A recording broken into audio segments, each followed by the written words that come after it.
Welcome, travelers, to the edge of the world, to a land of breathtaking natural beauty, where snow-capped mountains meet lush rainforests and dramatic coastlines are carved by the relentless sea. This is Aotearoa, the land of the long white cloud. This is New Zealand. Our journey today begins with a bold, almost unbelievable claim that its largest city, Auckland, is the cheapest coastal city on Earth for modern living. In a world where New Zealand is famous for many things, its stunning landscapes, its adrenaline-fueled adventures, its powerful Maori culture, and its world-class rugby team, being cheap is not one of them. In fact, Auckland is consistently ranked as one of the most expensive cities on the planet. So, what is the truth behind this provocative statement? Is there a hidden reality we are missing? Or is the value of living here measured not in dollars and cents, but in something far more profound? This is the central mystery we are here to unravel. To understand New Zealand in 2025, one must first appreciate its unique identity, forged in isolation at the bottom of the globe. It is a nation of immigrants, a bicultural partnership founded on the Treaty of Waitangi between the Indigenous Maori people and the British Crown. This duality is the bedrock of modern Kiwi society. The spirit of manakitanga, a Maori concept encompassing hospitality, kindness, and mutual respect, is a guiding principle.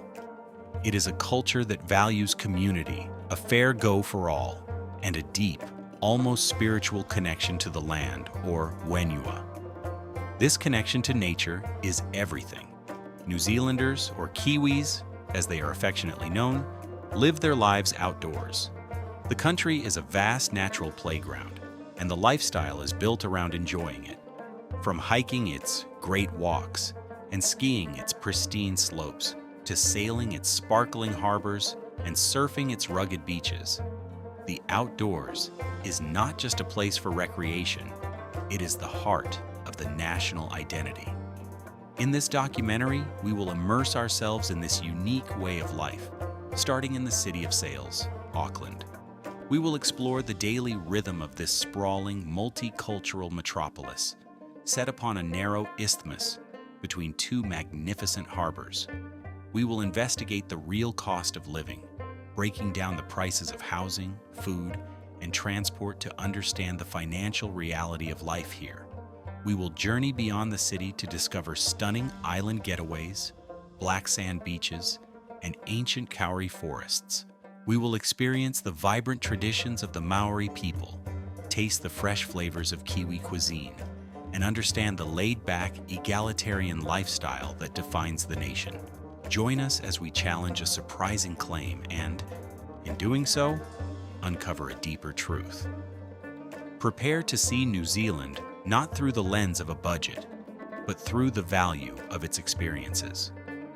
This is a journey to understand if the richest life is one measured not by what you can afford to buy, but by the beauty that surrounds you and the freedom you have to enjoy it. This is Life in New Zealand. Our investigation begins in Auckland, New Zealand's largest and most cosmopolitan city. Home to over a third of the country's population, this is the nation's economic engine and its most multicultural hub. Sprawled across a narrow volcanic isthmus, Auckland is defined by water. It is flanked by two magnificent harbors, the Waitemata to the east and the Manukau to the west. This unique geography has earned it the nickname the City of Sails, a title it lives up to with a passion. On any given day, the Waitemata Harbor is a spectacular sight, dotted with hundreds of sailboats, ferries, and yachts, all moving against the iconic backdrop of the Rangitoto Island volcano. The heart of the city is the waterfront. The Viaduct Harbor, once a commercial port, was redeveloped for the America's Cup yacht race and is now a vibrant precinct of restaurants, bars, and luxury apartments. It is a place to see and be seen, where business deals are made over flat whites and celebrations are held with glasses of crisp Sauvignon Blanc. From here, The city's central business district rises, dominated by the iconic Sky Tower.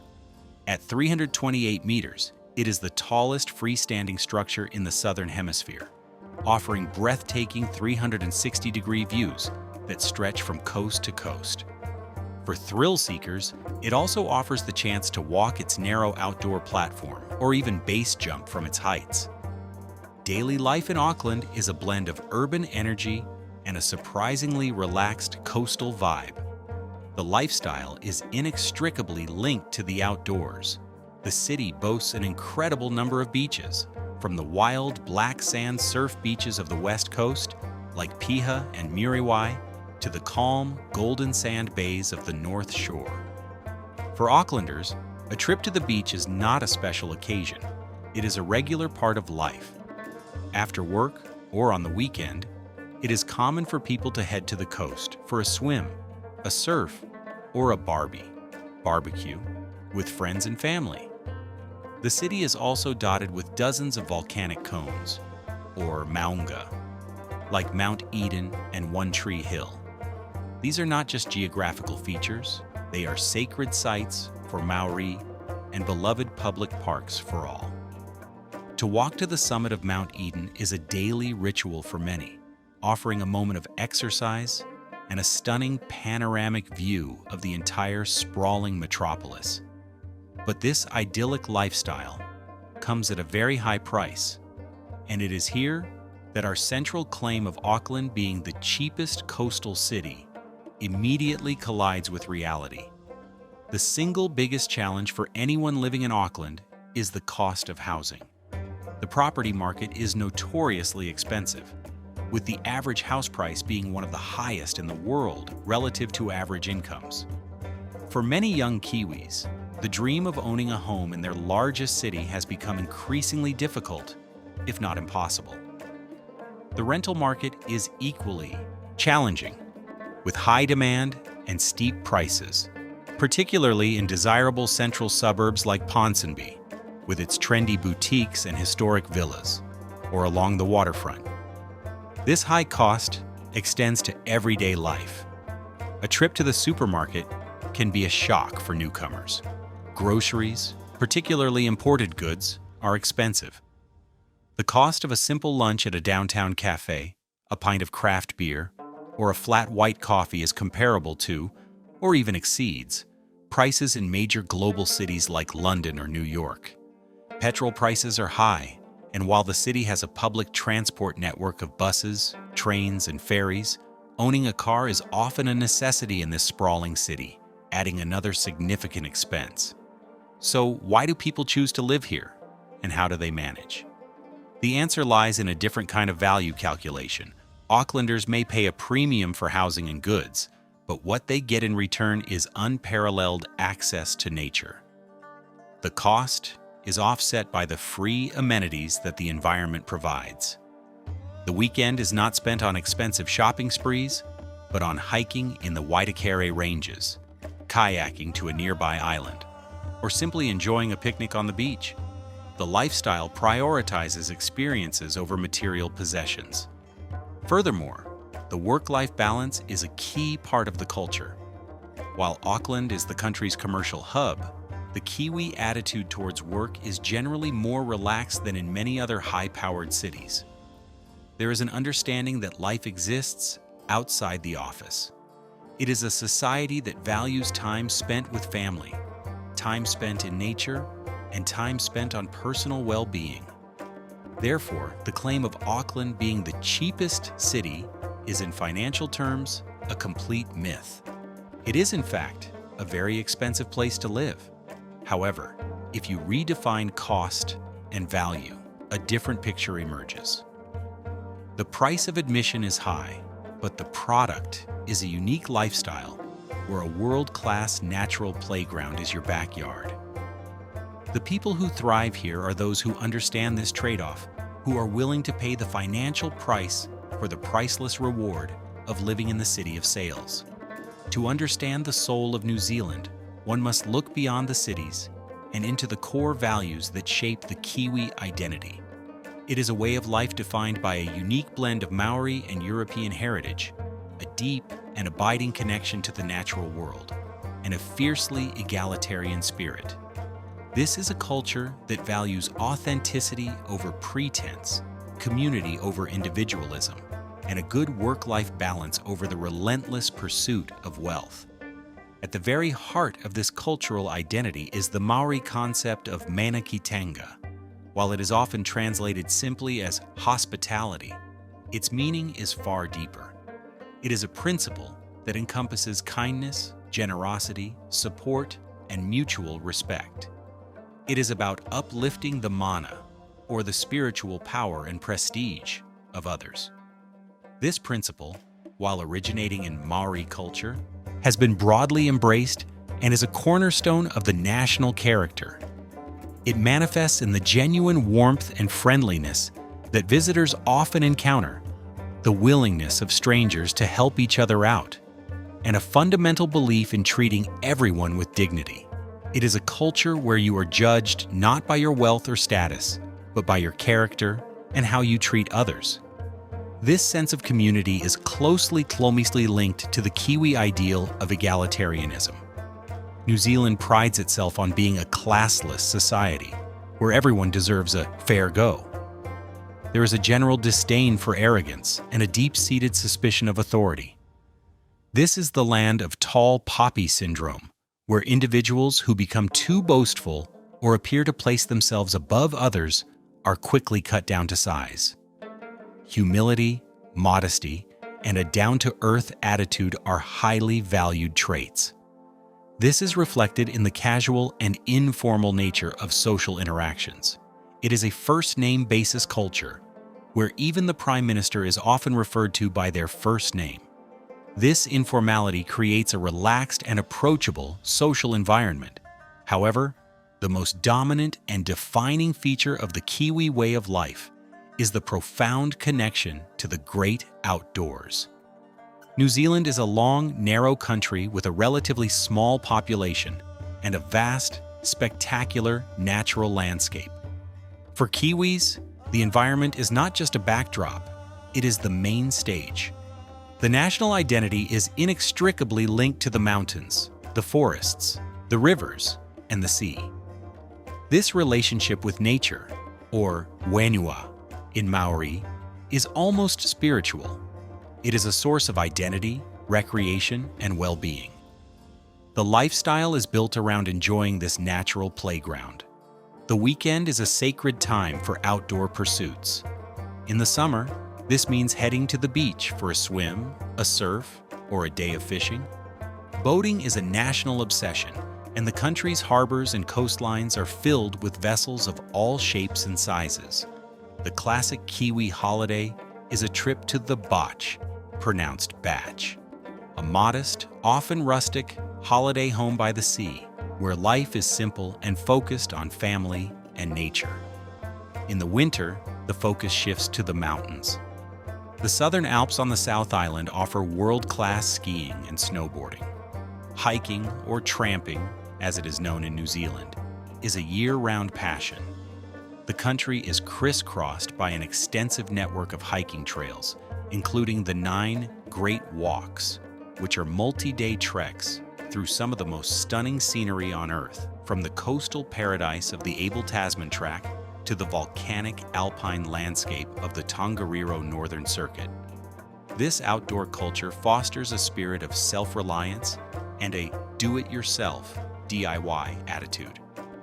Kiwis are known for their practical skills and their ability to fix things themselves. There is a sense of pride in being resourceful and making do with what you have. This pragmatism is a core part of the national character. This way of life also emphasizes a healthy work-life balance. While Kiwis are known for being hardworking and innovative, there is a strong belief that work should not dominate one's life. The standard work week is 40 hours, and there is a cultural expectation that evenings and weekends are for personal time, for family, and for getting outdoors. This is not just a personal preference, it is a societal value. It is the understanding that a life rich in experiences, in time spent with loved ones, and in connection with nature is the true measure of success. This is the essence of the Kiwi way of life, a balanced, down-to-earth, and deeply rewarding existence at the edge of the world. The story of New Zealand's culture is vividly told through its food, a cuisine that reflects the nation's agricultural bounty, its connection to the sea, and its multicultural makeup. For many years, Kiwi cuisine was seen as a simple, unrefined offshoot of British cooking. But in recent decades, it has undergone a remarkable transformation, evolving into a vibrant and sophisticated culinary scene that celebrates fresh, local, and seasonal ingredients. This is a food culture that is both deeply traditional and excitingly modern. At the very heart of Kiwi culinary tradition is the braai, or, as it is more commonly known in New Zealand, the Barbie barbecue. More than just a method of cooking, the barbecue is a cornerstone of social life. It is the quintessential Kiwi gathering, a relaxed and informal event that brings together friends and family. The classic Kiwi Barbie features high-quality sausages, lamb chops, and steak, all sourced from the country's world-renowned agricultural sector. This is often accompanied by simple salads, bread, and of course, a bottle of tomato sauce, affectionately known as tea sauce. The barbecue is an expression of the Kiwi love for the outdoors and their egalitarian spirit, a simple, unpretentious way to share good food and good company. The sea provides another essential pillar of the nation's cuisine. With a long and dramatic coastline, it is no surprise that seafood is a beloved part of the diet.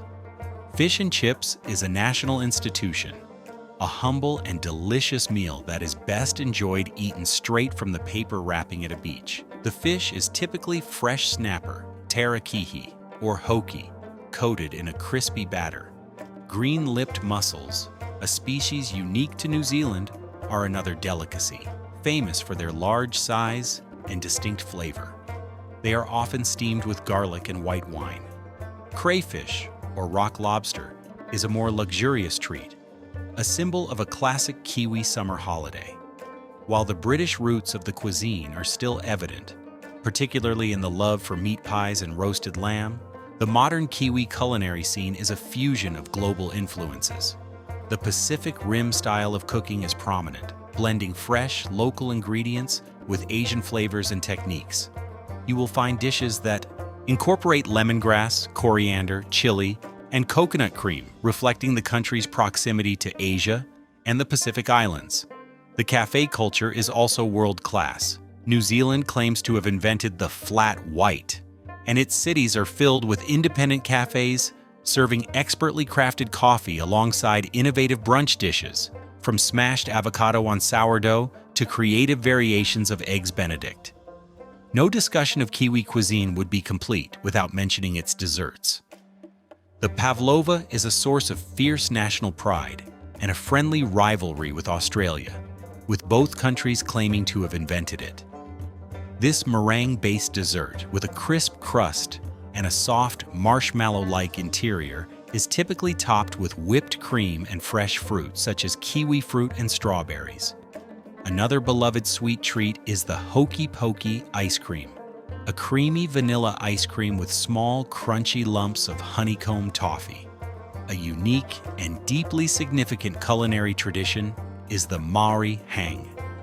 This is a traditional method of cooking food in a pit oven.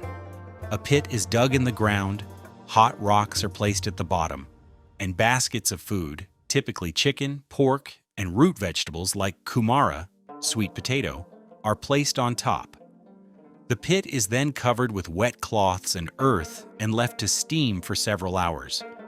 The result is tender, succulent meat and vegetables with a unique, smoky, and earthy flavor. The hang is more than just a meal. It is a communal event, a way of cooking for large groups, and a powerful expression of manakitenga, or hospitality. The country's festivals and traditions are often centered around this love for food, wine, and the outdoors. Food and wine festivals are held throughout the year, celebrating everything from oysters and scallops to local artisan cheeses. The summer months are marked by a series of music festivals, often held in beautiful outdoor locations. And on April 25th, the nation pauses for Anzac Day, a solemn day of remembrance for the soldiers who fought and died for the country.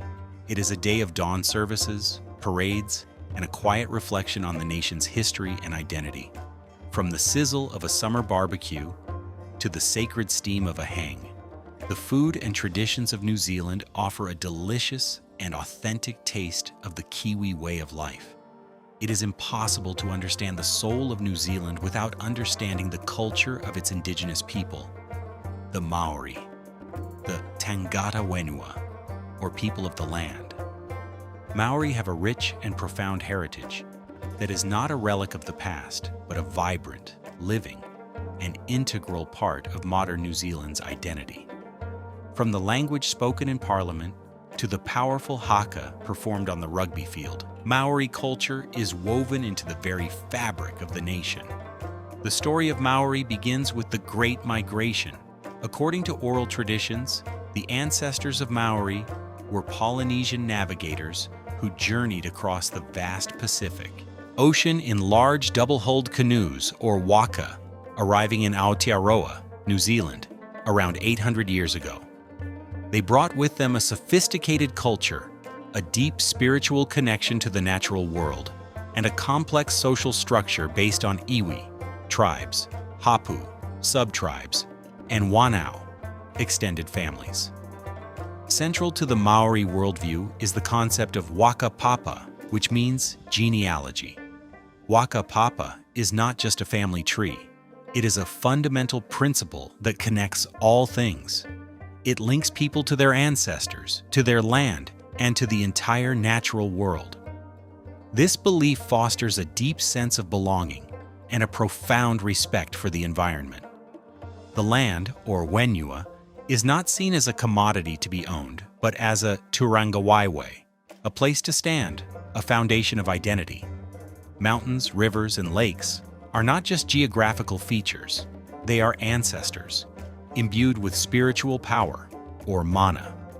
This spiritual connection is expressed through a rich tapestry of art, music, and performance. Traditional Maori art is characterized by intricate carving, wakairo, in wood, bone, and punamu, greenstone or jade. These carvings are not merely decorative. They are a visual language that tells the stories of ancestors, myths, and legends. The marae, or traditional meeting ground, is the focal point of Maori community life. The warnui, or meeting house, is often a masterpiece of carving and weaving, a living embodiment of the tribe's history and genealogy. The most famous and often misunderstood aspect of Maori culture is the haka. Far from being just a war dance, the haka is a powerful and diverse form of cultural expression. It can be performed to welcome distinguished guests, to acknowledge a great achievement, to honor the dead, or to challenge an opponent. It is a fierce and emotional display of pride, strength, and unity, a physical manifestation of mana. The performance of the haka ka mate iprefierent kante by New Zealand's national rugby team, the All Blacks, before every match has brought this powerful tradition to a global audience. The Maori language, Te Reo Maori, is another cornerstone of the culture. After decades of decline, where its use was actively discouraged, the language has undergone a remarkable revitalization over the past 40 years. It is now an official language of New Zealand, taught in schools, and increasingly heard in public life, from television broadcasts to official government proceedings. The greeting Kia ora, which means be well, has been embraced by all New Zealanders and is a common, everyday greeting. The relationship between Maori and non-Maori, Pakeha, has been shaped by the Treaty of Waitangi, signed in 1840 between the British Crown and numerous Maori chiefs. The interpretation of this founding document has been a source of much conflict and debate throughout New Zealand's history. However, in recent decades, there has been a significant effort to address historical grievances through the Waitangi Tribunal and to honor the treaty's principles of partnership, participation, and protection. In 2025, Maori culture is more visible and celebrated than ever before. It is a dynamic and evolving culture with contemporary Maori artists, musicians, filmmakers, and fashion designers reinterpreting traditional forms in new and exciting ways. For visitors, there are opportunities to experience this culture firsthand, from visiting a marae and witnessing a cultural performance to learning about traditional carving or enjoying a hang feast. To engage with Maori culture is to connect with the deep, spiritual heart of Aotearoa, a heritage that enriches and defines the unique identity of all of New Zealand. We began our journey by questioning the provocative claim of Auckland being the cheapest coastal city on Earth. Having explored the city and the Kiwi way of life, we now return to the hard numbers and the practical realities of what it costs to live in this beautiful but isolated corner of the world in 2025. The picture is complex, a story of high expenses balanced by a unique and, for many, priceless quality of life. The undeniable truth is that New Zealand is an expensive country.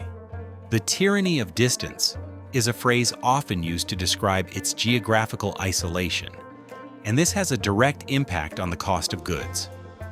As an island nation far from major global markets, almost everything that isn't produced locally has to be shipped a long way.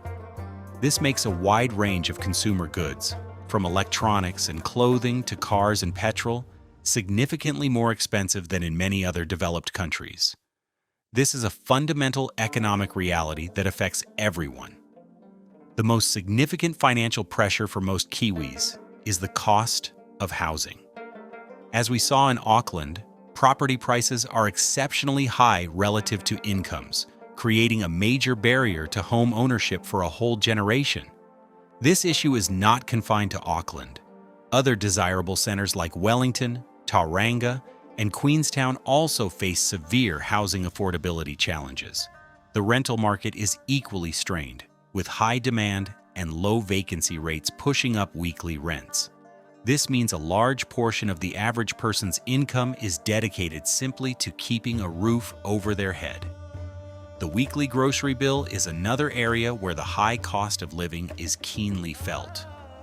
While locally produced meat, dairy, and seasonal produce can be reasonably priced, anything that is out of season or imported comes at a premium. The supermarket sector is dominated by a duopoly, which critics argue has led to a lack of competition and inflated prices. For the average family, the cost of food is a major and often stressful part of the weekly budget. So, given these significant financial pressures, how does the lifestyle part of the equation balance out? This is where the unique value proposition of New Zealand comes into play. While the cost of goods is high, the cost of experiences, particularly those related to nature, is often low or free. The country's greatest assets, its national parks, beaches, forests, and mountains, are accessible to everyone. A weekend of family fun does not require expensive tickets to a theme park. It can be a hike to a waterfall, a day spent fishing at a local wharf, or a picnic at the beach. This focus on outdoor, low-cost recreation is a key coping mechanism and a fundamental part of the lifestyle. The social contract in New Zealand also plays a crucial role. It is a society that has chosen to fund a strong social safety net and public services through its taxes. While income taxes are not insignificant, they pay for a public healthcare system that is accessible to all permanent residents, a public education system, and benefits for those who are unemployed or unable to work. This provides a level of security and reduces the kind of extreme financial anxiety related to health emergencies that exists in some other countries. The work-life balance, as previously mentioned, is another critical factor. The cultural emphasis on not letting work dominate one's life means that people have the time to enjoy the lifestyle they are paying for. The value of having evenings free to coach a child's sports team or weekends available to go tramping in the bush is a non-monetary benefit that is highly prized. In 2025, the debate around the cost of living is a central political and social issue in New Zealand.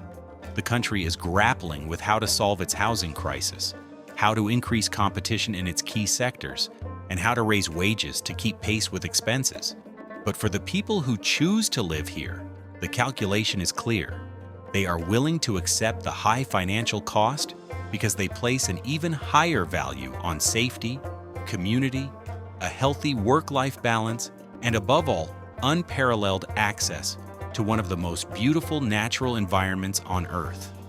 The paradise of New Zealand is not a cheap one, but for those who align with its values, it is a price worth paying. New Zealand's relationship with its spectacular natural environment is a dynamic one, defined by two powerful, intertwined forces: a thrilling, adrenaline-fueled desire to engage with it, and a deep, almost spiritual commitment to protect it. This is a nation that has branded itself as the adventure capital of the world, while also cultivating a 100% pure green image. To understand the modern Kiwi, one must understand this dual role as both thrill-seeker and guardian. The heart of New Zealand's adventure identity is the stunning alpine town of Queenstown on the South Island. Nestled on the shores of Lake Wakatipu and surrounded by the dramatic peaks of the Southern Alps, Queenstown is a magnet for adrenaline junkies from around the globe. This is the commercial birthplace of bungee jumping, a quintessential Kiwi invention that perfectly captures the national spirit of giving it a go. To stand on the historic Kawarau Bridge, where the first commercial bungee operation began, is to witness this spirit in action. The sight of people willingly leaping into the gorge below is a testament to a culture that embraces calculated risk and personal challenge. But the adventure doesn't stop there. Queenstown offers a seemingly endless menu of heart-pounding activities: hurtling through narrow canyons in a high-speed jet boat, skydiving over the breathtaking alpine scenery, whitewater rafting, and canyoning. This culture of adventure is not just for tourists. It is ingrained in the Kiwi psyche, a love for pushing boundaries and experiencing nature in its most raw and exhilarating form. Parallel to this high-octane engagement with nature is a profound sense of responsibility to protect it. This is rooted in the Maori concept of kaitiakitenga. This is a principle of guardianship and stewardship, the belief that humans have a duty to care for the land, the sea, and the sky for future generations. It is a worldview that sees the environment not as a resource to be exploited, but as a living entity, a tonga, or treasure that must be protected. This ancient philosophy is now at the forefront of New Zealand's modern conservation efforts. The country's 100% Pure New Zealand marketing campaign has been incredibly successful, creating a global image of a pristine, untouched paradise. While this is a powerful brand, the reality on the ground is more complex. New Zealand faces significant environmental challenges. The arrival of humans brought with it a wave of extinctions, particularly of its unique, flightless birds. Today, introduced predators like stoats, rats, and possums remain a constant threat to native wildlife, including the iconic Kiwi bird. The nation has responded with ambitious and world-leading conservation initiatives, such as the Predator-Free 2050 goal, which aims to eradicate these key predators from the entire country. This monumental task is being tackled by government agencies, community groups, and thousands of ordinary Kiwi volunteers who spend their weekends setting traps and restoring native habitats. The pressure of tourism on fragile ecosystems and the impacts of climate change on its glaciers and coastlines are also major concerns.